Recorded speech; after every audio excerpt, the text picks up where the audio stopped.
Okay, in this episode, we'll practice working with layer styles. Now, layer styles can be really complex and can really make an impact on your texts.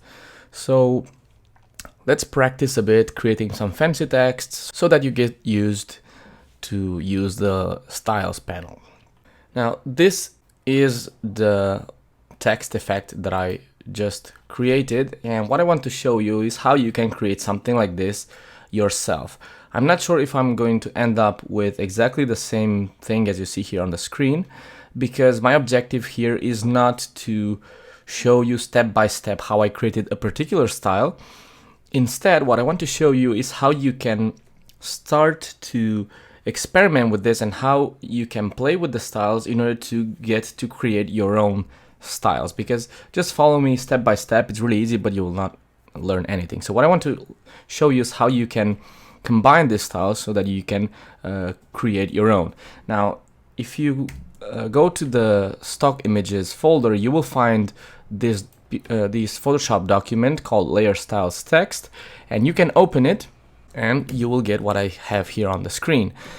Now, maybe you will not have the same font, so Photoshop may ask you to change or will replace this font with something else. The text itself, the font, it's not really that important here, so I just focus on the layer styles. Now, if you want to see the layer styles that I used, you can see this FX icon. This tells you that you have layer styles on this layer. You can expand it, and you can activate or deactivate them one by one, or you can deactivate them all of them. And if you double click on an empty space, you will open the panel and you can go through this style and see what I've done. Now, what I will do now is create a copy of this text with Control J or Command J, or you can create your own text by simply using the type tool. Type your own text with your own font and your own size, and that's it. Now, it's always a good idea to use a texture or something there on the background. You don't want to have white or black or just a solid color. Using a texture usually makes things a lot more interesting. I just created a copy of this text. I typed heroes, but you can type whatever you want, your name or whatever you want. Let's get started. The first thing you want to do is add a color to your text. Now, this is not always mandatory. It only depends if you're going to overlay a texture over this. Of course, you can download, for example, if you want to make metal texture or metal style, you can open a metal texture and just put it on a new layer on top, and that way maybe you don't need a color. But for this tutorial, I'm going to use this color, and the color code is, by the way, when you select the text, if you double click, you will select the text, and here on the top, you will see this box, and if you click it, the color picker shows up, and you can sample your color from here. You can use this color, which I have right here, which is 876133, if you want to have exactly the same tone, and that's the color of your text. Now, let's go into the layers panel. I'm gonna move this to the side so you can see it, and that way, hopefully I will not move things too much around. Double click on an empty space, and this will open the layers style panel. You can start with pretty much any of the styles that you want. By the way, if you don't see some of the styles that I have here, just click this FX, and here you have all of the styles, and you can add them here if you don't see them. Let's start with the bevel and emboss, not because it's on top, but because it creates a 3D effect, and it's something that I really like. So I'm going to activate bevel and emboss, and you see this here because I have the settings already. So I'm going to just click reset to default. You should get something like this. Now on the style, I will choose for this one bevel and emboss, but of course you can choose any style that you want. Just don't be afraid to play around and see what each setting does. That's the fun part. I will choose inner bevel. The depth here determines how strong the effect it is, and the technique I will choose chisel hard.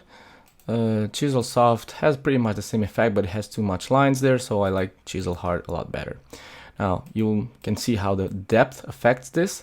Also, the light that you see here is greatly affected by the shading module here. Usually I deactivate use global light. When you use global light, it's going to affect the angle that you set here is going to affect, for example, if I activate inner shadow, you can see also have global light here. So if I activate, it's going to 61 degrees, which is the same that I have set over here, 61 degrees. So whenever you have a light, if you use global light, it's going to use the same value through all the styles that you have here. That's what it does. I'm going to uncheck it. You can rotate this however you want. You will see that the closer you get to the middle point, the effect changes. Okay, so you just move this however you want and get the effect that you like. I'm going to leave it there maybe. Next we have the gloss contour.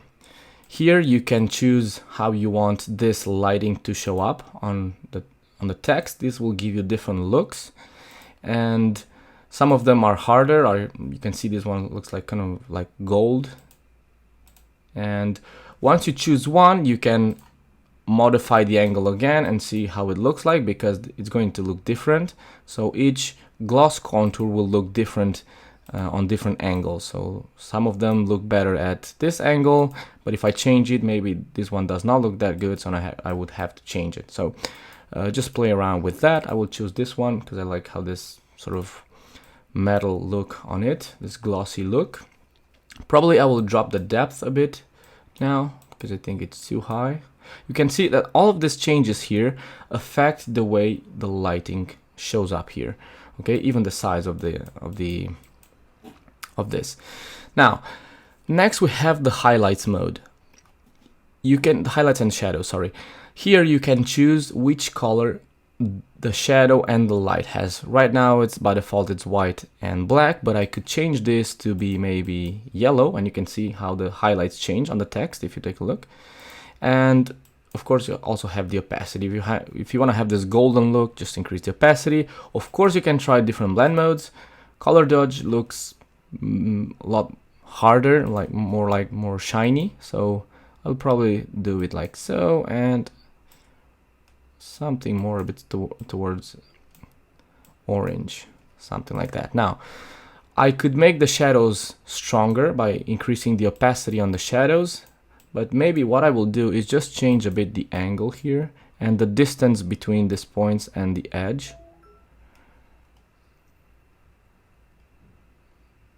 Something like that's too much. Something like that. Now let's move on. You will see that on the bevel and emboss you have two other options, the contour and the texture. The contour, let me just click OK and zoom in at 100% so you can see the text a little better, and go back into the styles. With the contour you change the contour that you created with this bevel and emboss. So if you activate it, you have an option that says contour, and when you change this, just move through the range and you'll start to see how things change. Okay, so what you have to do is whenever you change this, play with the range and you start to see how things, some contours look better on smaller ranges and some of them look better at higher ranges. So just play with this around. Also keep in mind that the settings that you set here really get also affected by the size of the text. So if you have a bigger text, some of the values here will work differently on smaller texts. Texture gives you a 3D look on the text. Right now this is an extreme one, and by default it just opens some of the patterns that you have, and you can change them from here. The depth, it's too much. I'm gonna just put it to 5 so you can see what it does. Even 5 is too much. 2. So basically you create this, it uses the texture itself to create an emboss effect, a 3D effect, like the text is damaged. Okay, but sometimes the depth of 100 is really too much, so just between 0 and 10 would work. It also depends of course on the texture. Just try different textures and see what you get, and play with the depth. Okay, I'm gonna deactivate this because I will not use it for my text. What else we can do? Let's add a pattern overlay. This will add a texture over the whole text, and you have a few ones over here, and if you click this wheel over here you can see a list. and you can get more from here. I'm gonna click OK. Whenever you change this, it's gonna ask you if you want to replace them. And here you just add a simple texture and blend mode. You can use different blend modes. Multiply, as I told you, the first group also always darkens things. This is the lightning group, also always makes the things brighter. And this is the contrast group. So you can play with the blend modes and with the opacity and start to see the texture that you like on your image. The scale affects how big this texture is. So I could really make it to 1000% of the original size. Of course, it's going to lose quality, so probably the best idea is to just leave it at 100%. Of course, you can move it around. If you click and drag, you can move the texture around on the text. And well, that's pretty much it. It's really simple. I'm gonna leave this one. I think it looks well. And soft light, maybe I'll try overlay. I think it looks better.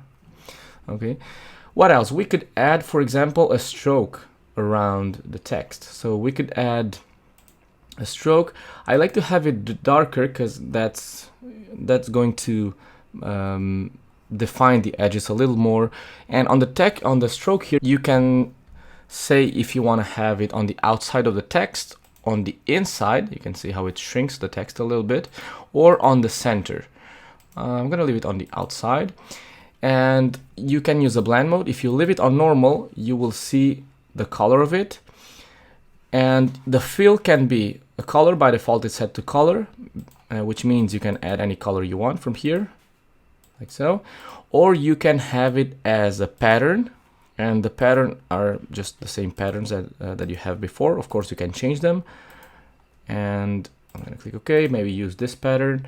And the blend mode will affect how this line interacts with the background or with the text if you set it on the inside. By default, it's set to normal, I think, but you can use, I don't know, maybe color dodge would work well, but this is black and white and it's not interacting really that well.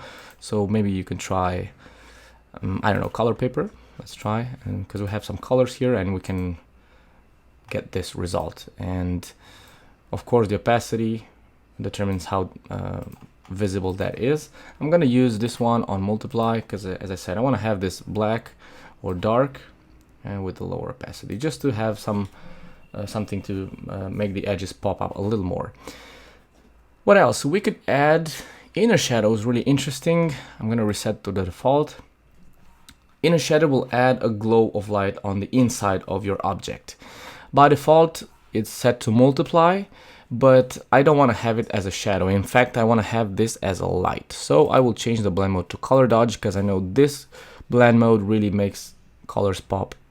But I want to have a similar color to this. I will go to yellow and maybe I will change it later on. The opacity, I will increase it to 100%. And the distance and choke, I set everything to 0, and then I start to increase the settings here. First, I'm going to start with the size. I'm going to put just 10 pixels and see how that look. You can, of course, zoom in and see the effect there. And what else? The choke, we could increase it so that the effect is more visible. Okay.